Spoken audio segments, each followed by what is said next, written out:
बिहार महागठबंधन भाग 2 की सरकार बने अभी 1 साल भी पूरे नहीं हुए हैं। अभी तक नए मंत्रियों ने ठीक से अपना कार्यभार भी नहीं संभाला है। तय एजेंडे के मुताबिक नीतीश कुमार 2024 में विपक्ष के पीएम उम्मीदवार की अपनी दावेदारी ठीक से पेश भी नहीं कर सके हैं और इधर महागठबंधन के नेता खूंटा छोड़कर इधर उधर भागने की तैयारी करने लगे हैं। राजद के कुछ नेता नीतीश पर हमलावर हैं, तो जदयू के बड़े नेता उपेंद्र कुशवाहा पहले राजद पर हमलावर हुए, फिर नीतीश के खिलाफ मोर्चा खोल लिया है। इन सब के बीच बीजेपी प्रदेश कार्य समिति के सम्मेलन में फैसला लिया गया है कि बिहार में अब किसी भी कीमत पर नीतीश कुमार के साथ समझौता नहीं किया जाएगा। इस बयान पर नीतीश कुमार ने भी अपने हिस्से का टुकड़ा जोड़ दिया है। उन्होंने कहा है कि मर जाएंगे लेकिन बीजेपी के साथ कभी नहीं जाएंगे। वाह क्या बात है। शायद किसी शायर ने बीजेपी नीतीश के लव हेट रिलेशंस के मद्देनजर ही ये शेर कहा था। खामोशी अच्छी नहीं, इनकार होना चाहिए, ये तमाशा अब सरे बाजार होना चाहिए। ऐसा इसलिए क्योंकि 2014 में नीतीश कुमार ने नरेंद्र मोदी के नाम पर एनडीए से अलग होने और लोकसभा चुनाव में बुरी तरह से परास्त होने के बाद लालू से हाथ मिलाया था, तो पीएम मोदी ने उनके डीएनए में खराबी ढूंढ निकाली थी और नीतीश ने कहा था कि मिट्टी में मिल जाऊंगा लेकिन बीजेपी से हाथ नहीं मिलाऊंगा। लेकिन महज 2 साल बाद ही बीजेपी के लिए नीतीश का डीएनए ठीक हो गया और बीजेपी से हाथ मिलाने से पहले नीतीश मिट्टी में नहीं मिले।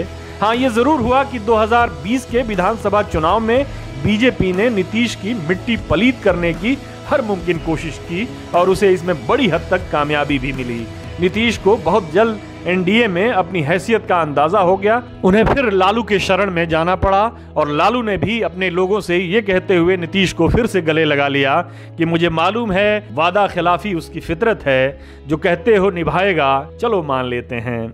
नीतीश कुमार ने महात्मा गांधी की पुण्यतिथि के अवसर पर पटना के गांधी घाट से बीजेपी पर हमला बोला है। बीजेपी में जाने के सवाल पर उन्होंने कहा कि मर जाऊंगा लेकिन बीजेपी के साथ नहीं जाऊंगा। उन्होंने कहा कि पहले उनके साथ सरकार में रहते हुए लालू यादव और तेजस्वी यादव को बीजेपी ने फंसाने की कोशिश की। अब उनके साथ तेजस्वी हैं तो इन्हें दूर करने के लिए फिर से बीजेपी फंसाने का काम कर रही है। क्या क्या नहीं किया गया था। लालू पर केस कर दिया गया था। अब हम फिर से गठबंधन खत्म करके अलग हुए हैं तो फिर से कुछ करने के चक्कर में हैं। कैसे सबको इधर से उधर करें, यही सब चक्कर में है। बीजेपी अब पुरानी बीजेपी नहीं रही। जो बीजेपी के नेता हैं वो एक नई बीजेपी बना चुके हैं। पुराने नेताओं से पूछेंगे तो वो भी यही कहेंगे। बिहार में बीजेपी 2024 के चुनाव की तैयारियों में जुट गई है। इसको लेकर रणनीति तैयार की जा रही है। इसी कड़ी में दरभंगा में प्रदेश स्तरीय कार्य समिति का बड़ा सम्मेलन हुआ है। इस दौरान मीडिया से बातचीत के क्रम में सम्राट चौधरी ने कहा कि हमारे गृह मंत्री अमित शाह और राष्ट्रीय अध्यक्ष ने भी स्पष्ट तौर पर कहा है कि नीतीश कुमार के साथ अब कोई समझौता नहीं होगा। दरअसल नीतीश को एनडीए गठबंधन से बड़े भाई की भूमिका से हटाने के लिए बीजेपी कई तरह के दांव चल रही थी। पहले उसने चिराग पासवान की मदद से नीतीश को विधानसभा में कमजोर किया, फिर 2 उप मुख्यमंत्री बनाकर नीतीश को उनकी हैसियत बताई। नीतीश को बहुत जल्द एहसास हो गया कि 2024 के बाद उनसे मुख्यमंत्री की कुर्सी भी ले ली जाएगी, इसलिए उन्होंने महागठबंधन की राह ले ली है। बीजेपी की नजर फिलहाल दलित और कुशवाहा जातियों के वोटों पर है। चिराग पासवान को एनडीए में शामिल कर और उनके नाराज चचा पशुपति पारस को राज्यपाल बनाकर एलजीपी के विद्रोह को शांत करना चाहती है। इसके बाद जदयू में बगावत पर उतारू उपेंद्र कुशवाहा को फिर से एनडीए में शामिल कर अपना जातीय समीकरण ठीक करना चाहती है।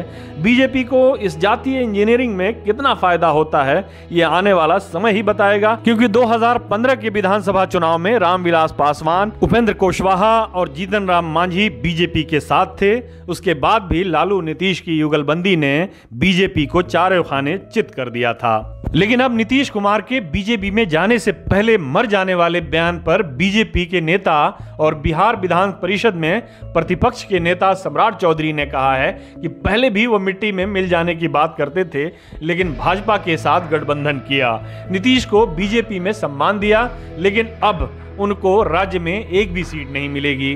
बीजेपी का कहना दुरुस्त है कि नीतीश ने पहले भी ऐसी बातें की थीं कि वो बीजेपी में नहीं जाएंगे, लेकिन ऐसी बातें लालू यादव भी कह चुके थे कि अब वो किसी भी कीमत पर नीतीश के साथ गठबंधन नहीं करेंगे। मोदी भी कह चुके थे कि नीतीश का डीएनए खराब है, लेकिन सबने अपने अपने फायदे के लिए एक दूसरे को इस्तेमाल किया और तमाम कस्मों और वादों के बाद भी कस्में तोड़ी गईं और वादा खिलाफियां की गईं और आइंदा भी की जाएंगी। हमारे साथ जुड़ने के लिए आपका शुक्रिया। हमारा वीडियो पसंद आए तो इसे लाइक करें, हमारे चैनल को सब्सक्राइब करें और कमेंट बॉक्स में जाकर अपनी राय जरूर दें।